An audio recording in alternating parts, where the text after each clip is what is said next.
স্বাধীনতার শুভেচ্ছা আপনার জন্য, আমার জন্য, আমাদের সকলের জন্য।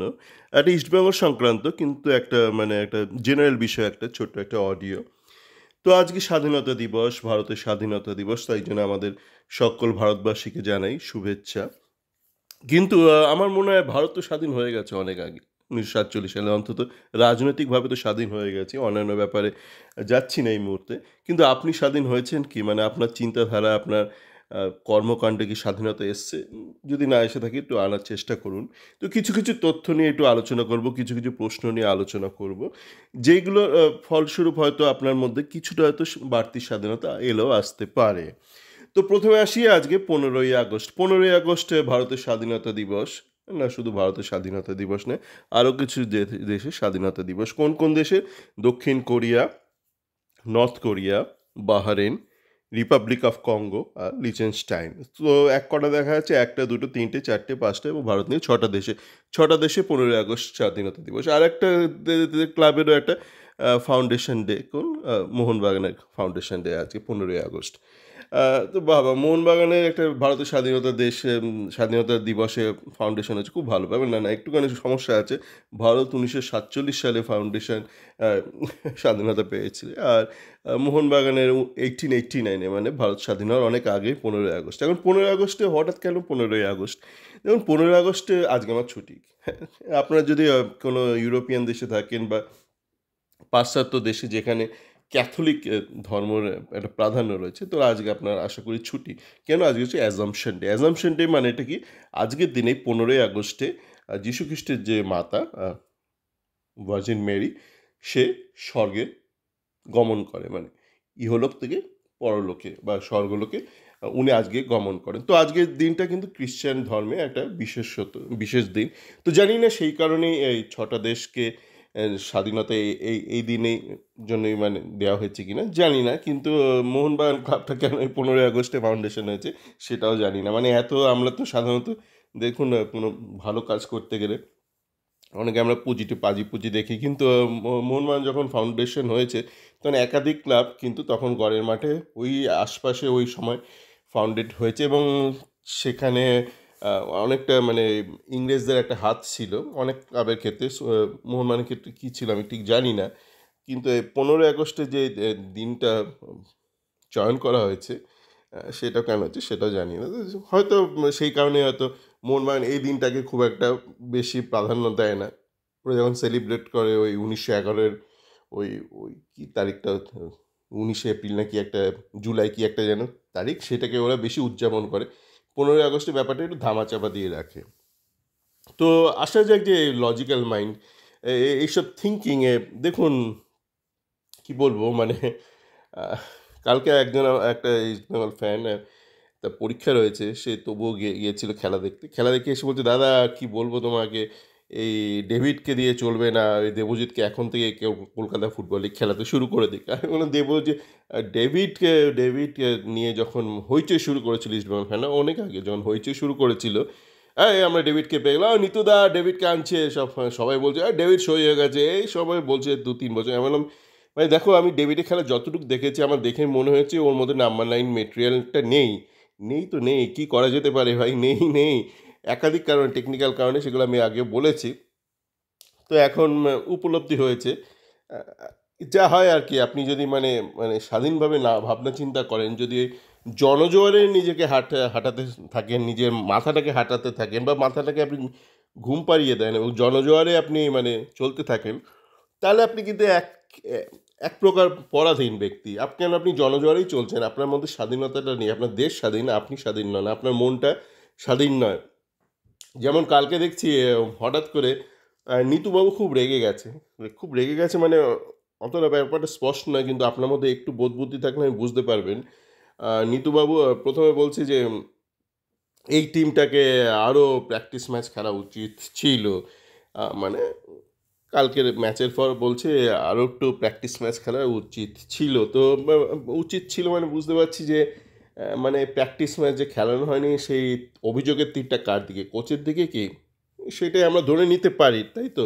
মানে কোচই হয়তো উপলব্ধি করতে পারেনি যে এত কথা না বলে আর একটু প্র্যাকটিস ম্যাচ খেললে হয়তো বেশি ভালো হতো, একটু উপকার হতো। মানে অন্তত গতকাল ম্যাচে আমাদের অপোনেন্ট টিম দেখেছি কোনো বিদেশি খেলায়নি, কোনো বিদেশি খেলায়নি। একদম স্থানীয় ছেলেদের খেলিয়েছে। তারা অনেকে ফিট নয়। দেখলাম অনেকে বিশাল বড়, বড় চেহারা মানে ভারিক্কি চেহারা। তো সেই টিমের কাছে ঘরের মাঠে হেরে গেছে। হেরে কোনো মানে তারপর মানে দেখছি কোচ ইন্টারভিউতে এসে মানে পোস্ট ম্যাচ যে প্রেস মিট সেখানে এসে কোচ বলে যাচ্ছে যে এই মানে একটা উদাহরণ দিচ্ছে বলছে এই মার্ক বলে ছেলেটা ও তো আন্ডার 23-তে খেলেছে কিন্তু অভিজ্ঞতা নেই মানে পরস্পর বিরোধী কথাবার্তা তার মানে ধরা যাচ্ছে ইন্ডিয়া আন্ডার 23-তে মানে অযোগ্য ব্যক্তিদের তোলা হয় এবং সেটা ঘটনা আমরা দেখেছি কীভাবে বিষ্ণুকে প্রমোট করে দেওয়া হলো বা রাদার আন্ডার 23-তে সিলেক্ট করা হলো। তো কোচ এখন নিজে কিন্তু ব্যাপারটা পরোক্ষভাবে বলে দিচ্ছে বলছে under 23 Indian national team player কিন্তু তার খুব একটা খেলার অভিজ্ঞতা নেই, শুধু 1 বছরই খেলেছে হায়ার লেভেলে, তাকে অনেক কিছু শিখতে হবে এটা সেটা ভুলের কথাবার্তা বলছিল। তা বোঝা যাচ্ছে কোচ একটা ডিফেক্টিভ প্লেয়ারকে তুলেছে বা একটা ইনকমপ্লিট প্লেয়ারকে তুলেছে, কিন্তু যখন তুলেছে তখন অনেক বড় বড় কথা বলেছিল এবং আমরা দেখেছিলাম যে ইস্ট বেঙ্গল বিভিন্ন ফ্যান ক্লাব কেউ কেউ ধরুন ক্লাবপন্থী এইপন্থী সেইপন্থী, কেউ কেউ ইস্টবেঙ্গলপন্থী, কেউ কেউ ইমামিপন্থী, কেউ কেউ ক্লাবপন্থী, সমস্ত পন্থী ফ্যান ক্লাবরা মোটামুটি তখন এই মার্ক ছেলেটাকে নিয়ে বিভিন্ন সব সুন্দর সুন্দর পোস্টার বানিয়েছিল, যেমন হয় না মানে সুপার গ্লোরিফাই করেছিল। তো এখন ব্যাপারটা বোঝা যাচ্ছে আপনি কাকে কি গ্লোরিফাই করেছিলেন, একটা হাফ বেকড একটা মানে গার্নিশিং করে ছেড়ে দিয়েছিলেন মানে ভাতটা হলোই না, আপনি তার মধ্যে গার্নিশিং ফার্নিশিং কাজু বাদাম ছড়িয়ে দিয়েছিলেন। তো এইভাবে করে লাভটা কী? তারপর কোচ লাস্টে বলছে আমাকে গতকাল শেষের দিকে দুটো জুনিয়র ছেলেকে নামাতে হলো, বিষ্ণু আর আমান। এখন বিষ্ণুকে মানে আমানের লেভেলে নামিয়ে দিয়েছে কোচ, বলছে দুটো জুনিয়র ছেলেকে খেলাতে হলো মানে সেখানেও না একটু সমস্যা আছে। আপনি ঠিক আছে জুনিয়র ছেলেকে নামাবেন তো আমান কেন, আপনি হোয়াই নট শায়ান, আপনি শায়ানকে তো আপনি রাখেনই নি। মানে এখানে আপনি যদি নিজে সৎ না হন না জীবনে খুব মুশকিল আছে। দেখুন তারপরে ভাবলাম যে ঠিক আছে মানে দেখুন একটা ব্যক্তি স্পেনে জন্মেছে, স্পেনে জন্মে স্পেনেই বড় হয়েছে, তারপর তার মধ্যে আবার বার্সেলোনাতে সে ছিল মানে প্লেয়ার হিসেবে ছিল। পরবর্তীকালে সে শারীরিক কসরত করাতো মানে ফিজিক্যাল ট্রেনার ছিল। তো তার একটা ইন্টারভিউ দেখলাম কিছুদিন আগে যে সে বলছে যে স্পেনের কোনো ক্লাব আমাকে নিতে চায় না, মানে কেউ কেউ আমাকে নিতে চায় না, সে ঘটনা মানে কেউ ওকে স্পেনে কেউ চাকরি দেয়নি। তো ব্যাপারটা আমাদের খারাপ লাগে যে ধরুন আমি ভারতে জন্মেছি, ভারতে বড় হয়েছি, তারপর একাধিক দেশে কাজ করেছি, থেকেছি, করছি। আর একটা ব্যক্তি মানে স্পেনে জন্মেছে, স্পেনে বড় হয়েছে, স্পেনেই মানে সে নিজের দেশে সে কাজ পেলো না।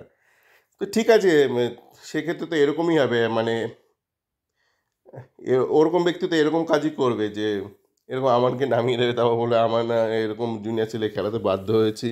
তো ফিটনেস নেই, কিছু নেই, মানে টিমটার ফিটনেস আপনি বলতে পারেন যে বিদেশিদের ক্ষেত্রে ভিসা একটা সমস্যা। হ্যাঁ, আইএসএল আসার পর একটা সমস্যা হয়েছে যে কেন, তার কারণ হচ্ছে আইএসএলে যে বিদেশিরা আছে তারা ওই বি3 একটা বি3 স্পোর্টস ভিসা বলে একটা একটা স্পেসিফিক বিজনেস ভিসা ক্যাটাগরি আছে যেটা শুধু আইএসএল আইপিএল এই জাতীয় টুর্নামেন্টের জন্য করা হয়েছে।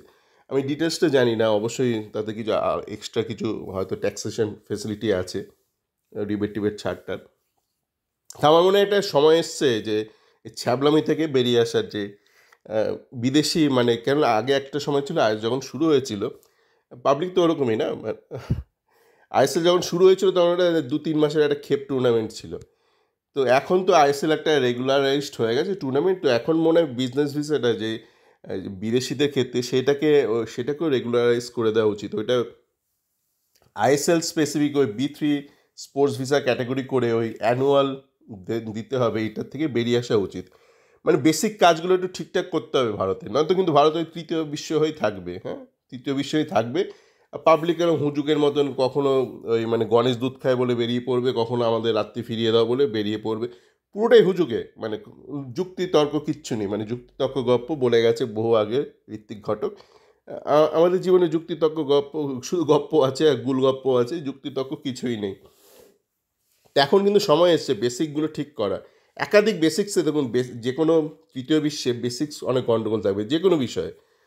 সেই কারণে আপনি মেডেলও পান না, মানে অলিম্পিক্সে মেডেলও আসে না ভারতে, কেননা একটা দেশ যদি অলিম্পিকে মেডেল পায় মানে যদি একাধিক ইভেন্টে মেডেল পায় সে কিন্তু বাকি কাজগুলো ভালো করবে, মানে যে ধরুন ভালো রাঁধে কিন্তু ভালো চুলও বাঁধে।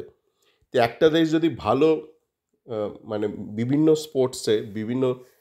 স্পোর্টসে যদি অলিম্পিকের মতন লেভেলে গিয়ে মেডেল পায় সে দেশ কিন্তু অন্যান্য কাজ ধরুন মানে সমাজ সমাজ ব্যবস্থার যে বিভিন্ন কাজ বা অর্থনীতি বিভিন্ন বিষয় সেই দেশটা কাজ করবে। ওই জন্য আপনি দেখবেন যে মানে অলিম্পিক্সে যারা ওপর দিকে থাকে মানে মেডেল ট্যালিতে তারা কিন্তু সমস্ত উন্নত দেশ। এরকম আপনি খুব কম উদাহরণ পাবেন একটা দেশ যে একদম লুচ্চা লাফাঙ্গা অনুন্নত দেশ, সে দেশ অলিম্পিকে গিয়ে ওপর দিকে থাকছে, একাধিক বিষয়ে মেডেল পাচ্ছে। হয়তো একটা বিষয়ে মেডেল পায়, যেমন হকিতে পেতো আগে পাকিস্তান পেতো, ভারত পেতো, কিন্তু আপনি একাধিক ইভেন্টে অলিম্পিকে মেডেল পাচ্ছেন, সেটা খুব হবে না যদি না আপনার দেশটা সামগ্রিক একটা উন্নতি করে। আর মানে দুটো মানে একটা সময় একটা ইন্টার রিলেটেড ব্যাপারটা বোঝার চেষ্টা করুন। তো এরকম বিভিন্ন বিষয় আছে যেটা নিয়ে একটু ভাবার দরকার আছে, মানে ইস্টবেঙ্গল ফ্যানদেরও ভাবার দরকার আছে যে টিমটা নিয়ে, এই টিমটা যে তৈরি হয়েছে, এই টিমটা এখন হবেটা কি?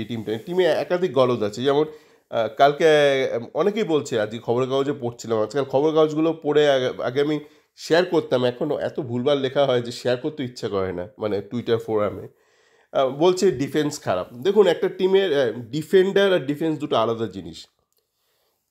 ওটাকে ব্যাপারটা আপনি নাউন আর ভার্বের মধ্যে রাখবেন না। নাউন হচ্ছে ডিফেন্ডার আর ডিফেন্স হচ্ছে ভার্ব, ঠিক আছে? টু ডিফেন্ড, ডিফেন্সটা হচ্ছে নাউন, টু ডিফেন্ড হচ্ছে ভার্ব, বিশেষণ। আমার গুলিয়ে বাংলায় বিশেষণ, ভার্ব, টু ডিফেন্ড হচ্ছে ভার্ব। তো যাকে যে কথা হচ্ছে, ডিফেন্ডার টিমের থাকে ধরুন 4টে হয়তো ডিফেন্ডার রইলো, কি 5টা ডিফেন্ডার রইলো, কি 3টে ডিফেন্ডার, আর ডিফেন্ড করে কিন্তু গোটা টিমটা ডিফেন্ড করে। একটা টিম যখন ডিফেন্ড করে গোটা টিমটা মিলে ডিফেন্ড করে, মানে আপনার স্ট্রাইকার থেকে শুরু করে আপনার মাঝমাঠের প্লেয়ার প্রত্যেক লেভেলে ডিফেন্ড হয়। যখন ফিল্টারিং হয় না আপনার, যখন ধরুন একটা ওয়াটার ফিল্টারিং হয়, তা বিভিন্ন লেভেলের তো ফিল্টারিং হয়। তো একটা টিম যখন ডিফেন্ড করে, সে প্রথম ব্যক্তি যে একদম ওপরে রয়েছে, স্ট্রাইকার থেকে শুরু করে মাঝমাঠের প্লেয়ার, বিভিন্ন ধাপে ধাপে সে ডিফেন্ডিংটা হয়। তো আপনার যখন একটা টিমের ডিফেন্ডিংয়ে গণ্ডগোল হচ্ছে, তার মানে কিন্তু আপনার গোটা টিমটা একটা প্রবলেম হচ্ছে। এই নয় যে আপনার স্পেসিফিক ডিফেন্ডারের প্রবলেম, সাইড ব্যাকে প্রবলেম আছে আমাদের, কিন্তু গোটা টিমটারই একটা ডিফেন্ডিংয়ের প্রবলেম আছে। তেমনই একটা অ্যাটাক যখন শুরু হয়, আপনি তো একদিকে কথা বলেন build up attack, build up attack, মানেটা কি? অ্যাটাকটা নিচ থেকে শুরু হচ্ছে। তো একটা যখন অ্যাটাকিংও হয়, একটা টিমে যখন অ্যাটাক ভালো থাকে, অবশ্যই আপনার ভালো নাম্বার 9 লাগবে। আমাদের নাম্বার 9 ডিয়ামান্টাকোস, সে দুর্ভাগ্যজনকভাবে সে প্রথম 45 মিনিট খেলতে পারেনি, আর ক্লেটনকে ছেড়েই দিলাম।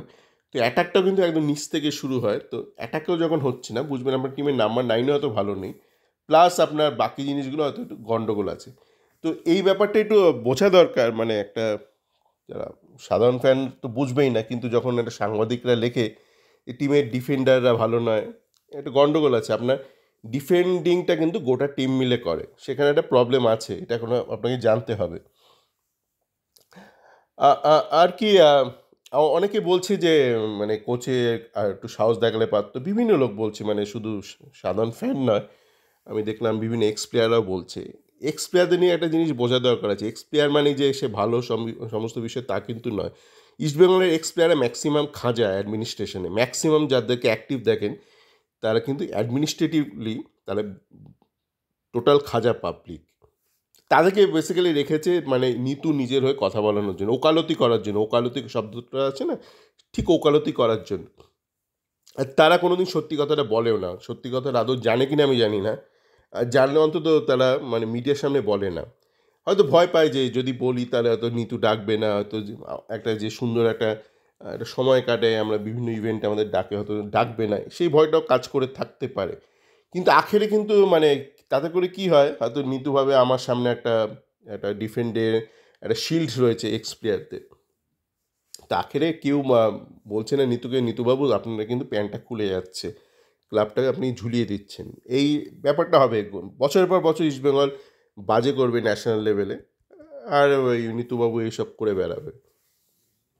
তো এই যে অনেকেই বলছে, এক্স প্লেয়াররা বলছে, অনেক ফ্যানও বলছে যে কুয়াদ্রাতে একটু সাহস দেখালে পারতো। দেখুন, সাহস ব্যাপারটা আবার ওইখানে ওই ডিফেন্ডিং আর ডিফেন্ডারের মতন একটু গড় পড়ে। মানে সাহস দেখালে পারতো মানে আপনি বেসিক্যালি বলতে চাইছেন আরও একটু অ্যাটাক করতে হতো, তাই তো? সাহস অনেকেরই থাকে, কিন্তু সাহস দেখাতে গেলে আপনার কিন্তু স্কিল সেটও লাগে। স্কিল সেটও লাগে। হ্যাঁ, ধরুন আপনি একটা মাতাল, আপনাকে একটা সিংহের খাঁচার সামনে নিয়ে আসা হলো, আপনি হয়তো লাফ মেরে ঢুকে পড়বেন। বা আপনি হয়তো একটা একদম শিশু, আপনি লাফ মেরে ভেতরে ঢুকে যাবেন। গিয়ে দাঁত কালাবেন মানে সিংহের সামনে গিয়ে। কিন্তু আপনি ধরুন একটা সাধারণ একটা গড়পড়তা একটা বাঙালি, বাঙালি কেন, যে কোনো ভারতীয় বা যে কোনো মানুষ ধরলাম। আপনি কিন্তু তখন মানে গিয়ে একটু ভাববেন, মানে না বাবা যদি আমায় খেয়ে ফেলে। তো কুয়াদ্রাতের হয়েছে সেইটা। এবার আপনি যদি সত্যিকারের সাহসী হন এবং আপনার মধ্যে যদি সিংহ মারার ক্ষমতা থাকে, তখন আপনি কিন্তু লাফিয়ে যাবেন, ঢুকবেন এবং সিংহটাকে মেরে ফেরত আসবেন। তো ব্যাপারটা হচ্ছে যে সাহস থাকলেই হয় না। অভিমন্যুর প্রচুর সাহস ছিল। সাহস না থাকলে কেউ অর্ধ কাজ জেনে ঢোকে না চক্রব্যূহে। অভিমন্যু তো চক্রব্যূহে ঢুকতে জানতো, বেরোতে জানতো না। কিন্তু চলে গিয়েছিল। সাহস ছিল, মানে যৌবনের সাহস ছিল, তারুণ্যের সাহস ছিল, ঢুকে গিয়েছিল। বা ধরুন আপনার এই ক্ষুদিরাম, অল্প বয়সী একটা ছেলে, বিশাল সাহসী আর দেশপ্রেমী। চলে গিয়েছিল, মানে ভালো করে আ হয়তো ভাবনা চিন্তাও করেনি কীভাবে বেরোবে না বেরোবে, বা যদি গড়বড় হয়। তো ঠিক আছে, মানে সাহস থাকলেই যে সাহস আর দক্ষতার মধ্যে একটু ফারাক আছে, ঠিক আছে? আজকে যদি ধরুন কোয়াদ্রাতে তো প্রায় ৫০ বছর বয়স হতে চলল, ৫৫ বোধহয় ওনার বয়স। তো ওনার বয়স যদি আজকে ধরুন ২২ হতো, একই মেধা হতো, উনি এত সাহস করে এত অ্যাটাক করতেন, ৭-৮ গোল খেয়ে যেত ইস্টবেঙ্গল। কিন্তু ওনার এখন বয়স হয়েছে, দক্ষতা বাড়েনি, তাই ওনার মনে ভয়টা রয়েছে। তো ব্যাপারটা হচ্ছে যে উনি যদি অ্যাটাকিংও যেত, ইস্টবেঙ্গল ৭-৮ গোল খেত। এবার আপনি অ্যাটাকেও যাবেন, আবার ব্যালেন্সও করবেন, মানে ডিফেন্ডিং ঠিকঠাক হবে, তার জন্য একটা দক্ষতা দরকার। সেটা তো আমাদের কোচের নেই, এটা তো আপনাকে জানতে হবে। থাকলে তো সে তো স্পেনে একটা ক্লাবেও চাকরি পেল না। তার বয়স ৫৫ হয়ে গেছে। আর কবে চাকরি করবে? সে নিজেই বলেছে, "আমি আর স্পেনে কাজ করতে চাই না, কেন কেউ আমাকে কাজে নিতে চায় না। আমি ভারতেই গেড়ে বসতে চাই।" তো তার তো একটা দক্ষতার একটা অভাব আছে। আগে তো মানে ভারতীয় মানে কোচরা যখন ন্যাশনাল টিমের কোচ হতো, একটা সময় তারা এরকম পার্কিং দ্য বাস করে রাখতো। মানে সবাই মিলে একসাথে ডিফেন্ড করব। কেন অ্যাটাক করতে গেলে যে দক্ষতা লাগে, আপনার টিম গেমের যে দক্ষতা লাগে, ইন্ডিভিজুয়াল প্লেয়ারের যে দক্ষতা লাগে, সেটা তখন ছিল না ভারতীয় দলের। এখন আপনি ৫ টা বিদেশি নিয়ে খেললেন, অপোনেন্টে কোনো বিদেশি নেই। তো আমি ধরে নিতে পারি যে আপনার ইন্ডিভিজুয়াল দক্ষতা আছে। কিন্তু অন্তত ৫ টা তো বিদেশি রয়েছে। কিন্তু আপনার টিম গেমের খেলানোর ওই দক্ষতাটা নেই। তো তখন ওরকম হবে মানে, তো এইজন্য বলছি যে হুজুগে মাতবেন না। ওই এখন দেখলাম কালকে রিক্লেম দ্য নাইট বলে একটা জিনিস হলো। তো সেইটা নিয়ে প্রচুর লজিক্যাল একটা ইনস্যানিটি বা লজিক্যাল ইনকংগ্রুয়েন্স বা প্রবলেম আছে, মানে কনফ্লিক্ট রয়েছে। আ আপনি কিসের বিরুদ্ধে প্রতিবাদ করছেন? আপনি সাধারণত প্রতিবাদ করেন ধরুন রাজ্য সরকারের বিরুদ্ধে বা কেন্দ্র সরকারের বিরুদ্ধে, যখন দেখেন যে কোনো একটা বিষয়ে মানে সরকার থেকে পদক্ষেপ নেওয়া হচ্ছে না বা কাল বিলম্ব করা হচ্ছে। কিন্তু এখানে আমরা দেখেছি মানে আ ২ সরকারই, রাজ্য সরকার, কেন্দ্রীয় সরকারের যে সিপিআই, তারা খুব অ্যাক্টিভলি কাজ শুরু করে দিয়েছে। তো সেক্ষেত্রে আপনার প্রতিবাদটা কিসের বিরুদ্ধে? মানে ধরুন একটা দুর্ঘটনা গোটা বিশ্বজুড়ে ঘটে। তো এরকম প্রচুর দুর্ঘটনা ঘটেছে, আগেও ঘটেছে, আগামী দিনেও ঘটবে।